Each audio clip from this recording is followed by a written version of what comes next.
Salut à tous, c'est un grand plaisir de vous retrouver dans cette nouvelle vidéo où je vais vous partager deux pronostics Ligue 2 qui auront lieu ce samedi soir. Donc si vous aimez ce genre de vidéo, pensez bien à mettre le petit pouce bleu pour le soutien et surtout n'hésitez pas à vous abonner à cette chaîne YouTube. Ces prochains jours, on aura plus de vidéos publiées étant donné que on avait un petit peu arrêté durant la trêve, durant les nations.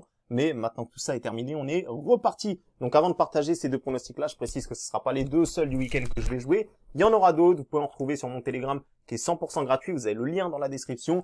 Et là-bas, vous allez pouvoir suivre directement les posts journaliers ainsi que les pronostics réguliers là-bas. Donc on démarre tout de suite maintenant avec le match Caen Le Havre, c'est le premier match de la liste. Ensuite, il y en aura un deuxième, mais on va commencer par celui-là. Le match Caen contre Le Havre, c'est deux équipes un petit peu opposées au niveau des dynamiques. On a une équipe de Caen qui cherche depuis le début de la saison, qui enchaîne un petit peu tout et n'importe quoi. On le voit, il y a des victoires, il y a des défaites, il y a des matchs nuls, mais il n'y a pas de constance. C'est une équipe un petit peu aléatoire, qui est capable, comme vous le voyez ici, d'aller gagner à Toulouse contre toute attente, contre le premier du championnat, et juste après de perdre à domicile contre une équipe qui joue le maintien. Donc c'est une équipe de Caen qui, attention, est capable de sortir des grosses perfs, mais aussi capable de complètement sauter sur un match, comme ça avait été le cas également à Dijon où ils avaient reçu pas mal de cartons rouges. Donc je me méfie toujours de ces équipes un petit peu, je vais pas dire violentes, mais c'est des équipes qui pour moi ont quand même pas mal de chances de faire des fautes et potentiellement d'avoir des cartons jaunes ou rouges. Donc j'évite en général de jouer ces équipes un petit peu agressives, j'ai envie de vous dire.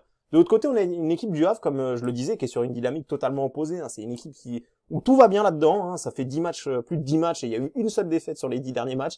Il y a pas mal de matchs nuls quand même, mais on voit bien que c'est une équipe du Havre qui est constante, qui sait mettre en place des séries sans défaite, et ça c'est plutôt bien. C'est plutôt des belles équipes qui font plaisir à voir. Donc ils ont eu une seule défaite depuis le début de la saison, c'était contre le Paris FC. En plus j'avais vu ce match-là, c'était quand même vachement équilibré, où le Havre aurait très bien pu arracher le match nul. Lors des dernières confrontations, on voit que le Havre se déplace plutôt bien, ils réussissent plutôt bien contre Caen, et surtout la dernière confrontation a été remportée par le Havre à l'extérieur, 2-0. Donc ça fait quand même deux gros avantages là ici pour le Havre. On a la dynamique, on a les dernières confrontations. Je précise aussi que le Havre c'est une équipe qui a un style de jeu où c'est extrêmement difficile de les bouger. Ça me fait penser un petit peu à l'Atlético au niveau de l'Espagne. C'est une équipe qui défend super bien, qui défend en bloc tout simplement et qui exploite pas mal de contres, qui est très fort en contre-attaque. Et face à une équipe de Caen qui essaye un petit peu de chercher encore un peu son jeu, je pense que le Havre a quand même une belle carte à jouer sur ce match-là. Donc vous allez voir, donc mon pronostic, ça va concerner une victoire du Havre remboursée 6 matchs nuls. Je vais vous montrer à la fin le pronostic pour que vous voyez bien comment on peut répartir nos mises pour avoir la cote la plus intéressante tout simplement. Le deuxième match, alors celui-là je l'ai envoyé depuis un petit peu longtemps, ceux qui sont dans mon club VIP vous l'avez déjà validé, et pour les autres écoutez bien parce qu'on va faire une petite alternative pour que vous puissiez avoir une belle cote. Donc le match Pau face au Paris FC, c'est la première chose que je prends en compte moi, c'est que je me souviens que Pau la saison passée était extrêmement difficile à bouger à domicile. D'ailleurs on le voit encore ici, ils avaient mis en place une excellente série de non-défaites et depuis le début de la saison ils ont perdu contre Toulouse et ils ont perdu contre Dunkerque. Donc c'est les deux seules défaites qu'ils ont eues depuis le début de la saison. Sinon c'est une équipe qui est plutôt pas mal. Ils sont quand même au-dessus de leur objectif, même si là ils restent sur deux défaites d'affilée, ils sont quand même 7e et c'est plutôt une bonne place pour cette équipe-là qui ne joue pas la montée, contrairement au Paris FC. Leur objectif à Pau, c'est de se maintenir le plus rapidement possible, tout simplement. Alors que du côté du Paris FC, c'est de ne pas lâcher ses places bleues et d'essayer de finir le plus haut possible pour éviter des éventuels barrages en fin de saison.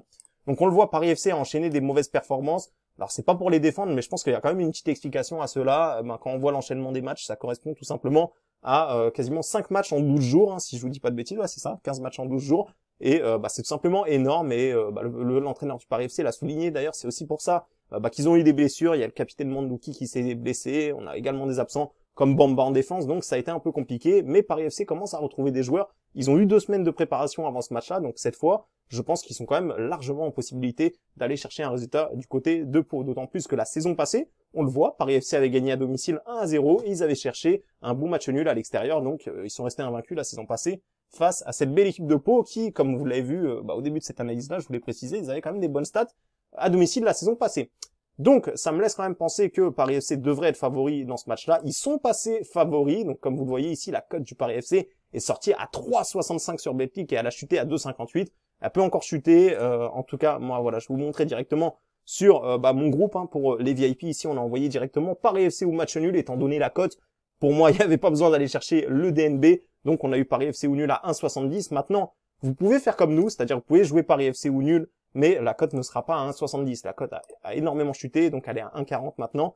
Moi, ce que je vous recommande de faire directement, c'est d'aller chercher la victoire du Paris FC remboursée 6 matchs nuls. Attention, là, je m'adresse vraiment à ceux qui visionnent la vidéo et qui sont pas dans mon club VIP. Si vous n'avez pas encore validé ce pronostic-là, je vous invite à faire ceci, parce que tout simplement, jouer Paris FC ou nul à 1,40, je pense pas que ce soit si intéressant que ça, alors que là, vous avez une cote à 1,80 et je pense que Paris FC est vraiment en mesure d'aller gagner. Moi, j'ai pris Paris FC ou nul pour la cote, vraiment, parce qu'un 70, pour moi, c'était trop beau de jouer Paris FC ou nul. Et le deuxième pronostic, comme je vous l'ai dit, la victoire du Havre, remboursée 6 matchs nuls, ça nous fait une cote à 2,10.